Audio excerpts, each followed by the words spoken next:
Years, we are years.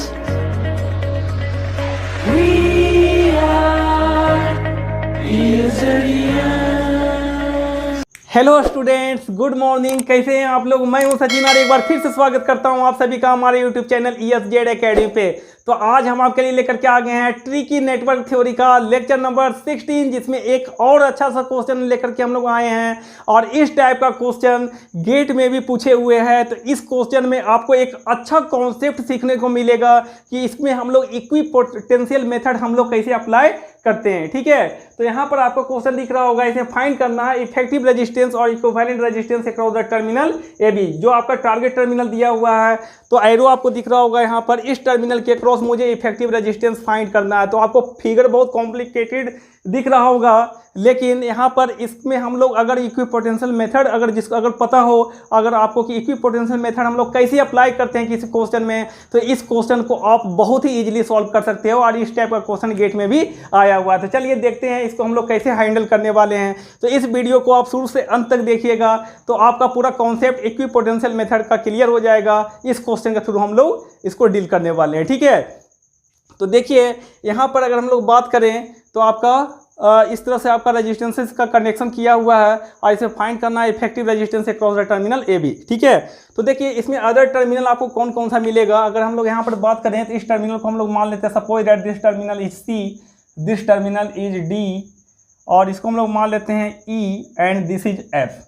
ठीक है, इसको हम लोग क्या मान लेते हैं F। ठीक है, तो मैंने आपको बताया था कि इक्विपोटेंशियल मेथड हम लोग अप्लाई करने के लिए इससे पहले हम लोग क्या करते हैं, एक पूरे नेटवर्क में एक पेयर ऑफ इक्विपोटेंशियल पॉइंट को हम लोग सर्च करते हैं। क्या करते हैं? पेयर ऑफ इक्विपोटेंशियल पॉइंट को सर्च करते हैं। तो यहाँ पर आपको क्या करना है, pair of equipotential point search करना है कि कौन कौन से पॉइंट क्या होंगे, सेम पोटेंशियल पे होंगे और इक्विपोटेंशियल पॉइंट होंगे। तो चलिए आइए चेक करते हैं वन बाई वन। सबसे पहले अगर मैं बात करूं और C और D को चेक करते हैं कि क्या C और D आपस में इक्विपोटेंशियल पॉइंट है। उसके बाद फिर फर्दर हम लोग चेक करेंगे क्या E और F आपस में इक्विपोटेंशियल पॉइंट है। तो उसका कंडीशन मैंने बताया था कि दो पॉइंट आपस में इक्विपोटेंशियल पॉइंट तभी होते हैं जब उस दोनों पॉइंट से रिस्पेक्टिव टारगेट टर्मिनल का रजिस्टिव डिस्टेंस क्या हो, सेम हो। ठीक है, तो आइए यहाँ पर हम लोग देखते हैं। तो टारगेट टर्मिनल आपका तो दिया हुआ है, दिस टर्मिनल इज A और दिस टर्मिनल इज B। तो सबसे पहले हम लोग सर्च करते हैं इक्विपोटेंशियल पॉइंट को, C और D को चेक करते हैं। ठीक है, तो यहाँ से आप देखिए कि क्या C और D आपस में इक्विपोटेंशियल पॉइंट है। ठीक है, C और D क्या आपस में इक्विपोटेंशियल पॉइंट है। तो सबसे पहले आप देखिए C to A का रजिस्टिव डिस्टेंस, पहला टारगेट टर्मिनल तो आपका क्या A है, तो C to A का रजिस्टिव डिस्टेंस कितना है, R।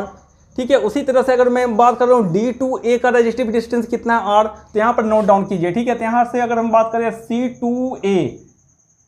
to A का रजिस्टिव डिस्टेंस कितना है, R है। ठीक है, अगर मैं D to A देखूँ, D to A, तो D to A का रजिस्टिव डिस्टेंस कितना है, R है। ठीक है, उसी तरह से अगर हम लोग बात करें, चलो एक टारगेट टर्मिनल का रजिस्टिव डिस्टेंस क्या होगा, सेटिस्फाइड हो गया। अब नेक्स्ट टारगेट टर्मिनल मेरा क्या है, B है। तो अब देखिए C to B अगर हम लोग देखते हैं तो C to B आपका कितना होगा resistive distance, C to E and E to B, R and R कितना हो गया, 2R हो गया। तो अगर मैं बात करूं C to B के बीच का रजिस्टिव डिस्टेंस कितना है, 2R है।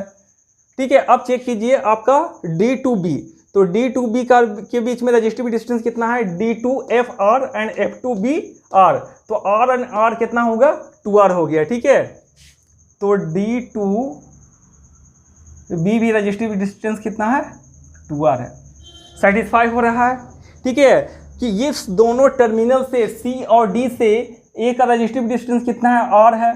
ठीक है, और C और D से B का रजिस्टिव डिस्टेंस कितना है, 2R, और इसका भी क्या है, 2R है।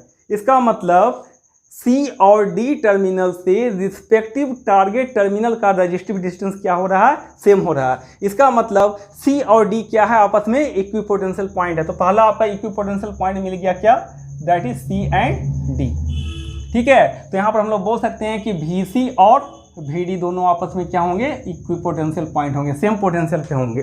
ठीक है, चलिए, तो अगर सेम पोटेंशियल पे होंगे तो C और D क्या हो रहा है, सेम पॉइंट को रिप्रेजेंट कर रहा है। अब नेक्स्ट हम लोग सर्च करते हैं। अब देखिए यहाँ पर E और F को चेक कीजिए, E और F को चेक करते हैं। तो सबसे पहले E to A देखें, ई टू ए का रजिस्टिव डिस्टेंस कितना है, तो E to C and C to A कितना हो गया आपका आर और आर, क्या हो गया 2r हो गया, ठीक है। ई टू सी आर और सी टू ए आर।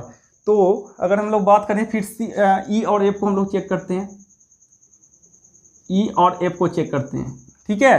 तो सबसे पहले आप देखिए ई टू ए के बीच में रजिस्टिव डिस्टेंस कितना है, ई टू ए अगर हम लोग बात करें आर प्लस आर क्या हो गया 2r, ठीक है। फिर हम लोग क्या चेक करेंगे एफ टू ए की रजिस्टिव डिस्टेंस कितना है, एफ टू ए कितना है आर और आर क्या है 2r है, तो एफ टू ए क्या है 2r है, सेटिस्फाई हो रहा है, ठीक है। तो अब एक चीज़ बताइए, अगर हम लोग यहाँ पर बात करें तो यहाँ पर कंडीशन सेटिस्फाइड हो रहा है, ठीक है। दैट इज ई और एफ से ए का रजिस्टिव डिस्टेंस कितना है, दैट इज 2r है, ठीक है। अब हम लोग चेक करेंगे ई और एफ से बी का रजिस्टिव डिस्टेंस कितना हो रहा है, ई और एफ से बी का रजिस्टिव डिस्टेंस। तो अब यहाँ देखिए ई टू बी कितना हो गया आर, एफ टू बी कितना हो गया आर हो गया। तो अगर मैं बात करूं ई टू बी जो नेक्स्ट टारगेट टर्मिनल है उसके बीच का रजिस्टिव डिस्टेंस कितना है, ठीक है। तो ई टू बी क्या हो गया आर हो गया, उसी तरह से एफ टू बी कितना है आर है, तो एफ टू बी ये भी कितना हो गया आर हो गया। तो यहाँ पर भी कंडीशन सेटिस्फाइड हो रहा है, इस दोनों टर्मिनल से रिस्पेक्टिव टारगेट टर्मिनल का रजिस्टिव डिस्टेंस सेम हो रहा है। इसका मतलब ये दोनों पॉइंट भी क्या है इक्विपोटेंशियल पॉइंट हैं। इसका मतलब यहाँ पर वी ई इक्वल टू क्या होगा वी एफ, ठीक है। यहाँ पर मुझे पता चल गया एक pair of equipotential point C और डी मिला और दूसरा पेयर ऑफ इक्विपोटेंशियल पॉइंट क्या कौन सा मिला ई और एफ मिला। तो अब इसका मॉडिफाइड फिगर हम लोग बनाते हैं, ठीक है। टारगेट टर्मिनल सबसे पहले आपका दिया हुआ है कौन सा ए और बी क्या है आपका टारगेट टर्मिनल है, जिसके अक्रॉस आपको क्या निकालना है आपका इफेक्टिव रेजिस्टेंस फाइंड करना है, ठीक है। अब देखिए अदर टर्मिनल कौन कौन सा मिला, एक तो आपका सी और डी मिला जो कि इक्विपोटेंशियल पॉइंट है। तो पहला इक्विपोटेंशियल पॉइंट को आप यहाँ पर नोट करें, ठीक है, कि ये आपका इक्विपोटेंशियल पॉइंट कौन सा है सी और डी, ठीक है। फिर दूसरा इक्विपोटेंशियल पॉइंट कौन सा हो गया ई और एफ, तो यहाँ पर भी आप लोग नोट कर लीजिए दैट इज ई और एफ आपस में क्या इक्विपोटेंशियल पॉइंट है, ठीक है। अब यहाँ पर कनेक्शन हम लोग करते हैं, देखिए यहाँ पर ए और बी टर्मिनल के अक्रॉस आपको क्या निकालना है इफेक्टिव रेजिस्टेंस। तो यहाँ पर हम लोग इंडिकेट कर लेते हैं this is R A B, मुझे फाइंड करना R A B equal to what, ठीक है। अब जैसे जैसे कनेक्शन यहाँ पे है वैसे वैसे कनेक्शन हम लोग अब यहाँ पर करते हैं, ठीक है। तो सबसे पहले यहाँ पर देखिए ए टू सी क्या है, ए टू सी आर है, तो ए टू सी क्या हो गया आपका आर, ए टू सी क्या हो गया दिस इज आपका आर हो गया, ए टू सी क्या हो गया आर, ठीक है, क्योंकि ये दोनों पॉइंट क्या है सी और डी पॉइंट है इक्विपोटेंशियल पॉइंट, ठीक है। उसके बाद यहाँ पर देखिए ए टू डी क्या है आर है और सी और डी आपस में क्या है इक्विपोटेंशियल पॉइंट है, तो ए टू डी भी यहाँ यहीं पे आएगा, तो ये भी क्या हो गया ये रेजिस्टेंस कनेक्ट हो गया, ठीक है। ये दोनों रेजिस्टेंस हमने कनेक्ट कर दिया, ठीक है। फिर आप देखिए यहाँ पर सी टू ई कितना है आर है, सी टू ई कितना है आर है। फिर डी टू एफ कितना है आर है, डी टू एफ कितना है आर है, ठीक है। फिर ई टू बी कितना है आर है, तो ई टू बी कितना है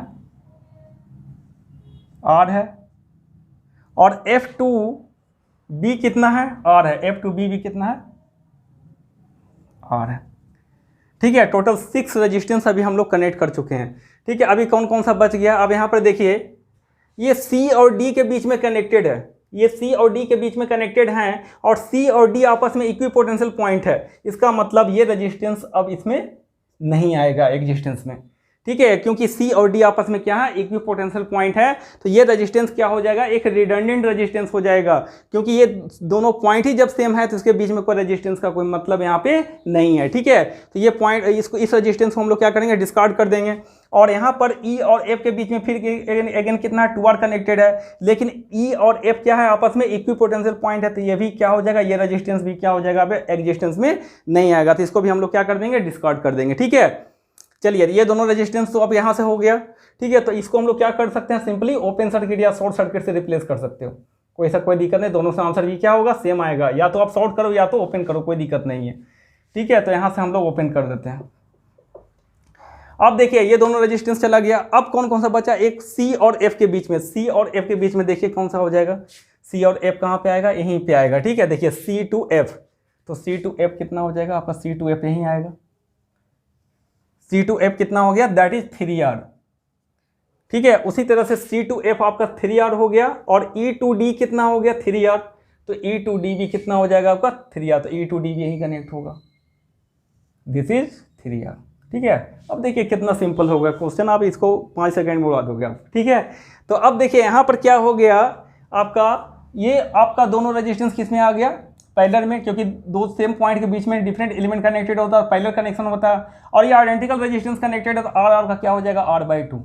मैंने बताया था आइडेंटिकल रेजिस्टेंस अगर पैरेलल में कनेक्टेड है तो वैल्यू बाय नंबर, ठीक है। वैल्यू कितना R है, नंबर कितना 1 2 रेजिस्टेंस कनेक्टेड है, ठीक है। अब यहाँ पर भी क्या हो जाएगा, R का क्या हो जाएगा, अगेन R/2 हो जाएगा, ठीक है। अब यहाँ पर देखिए सबसे पहले यहाँ पर देखते हैं 3R और 3R का कितना हो जाएगा, 3R/2, ये दोनों को पहले आप निकाल लो, ठीक है। शॉर्टकट यहाँ पर अप्लाई करो, यहाँ पर 3R और 3R का क्या हो जाएगा, 3R/2, और इसके साथ में पैरेलल क्या हो जाएगा, R का R/2, पैरेलल विथ R/2, तो ये दोनों का पैरेलल कॉम्बिनेशन हो जाएगा। तो अब देखिए फाइनली कितना आ जाएगा आपका, RAB की अगर हम लोग बात करें तो RAB इक्वल टू, ये क्या हो जाएगा आपका R/2, फिर अगेन ये सारे एलिमेंट ओवरऑल क्या हो जाएंगे, सीरीज में हो जाएंगे, R/2 और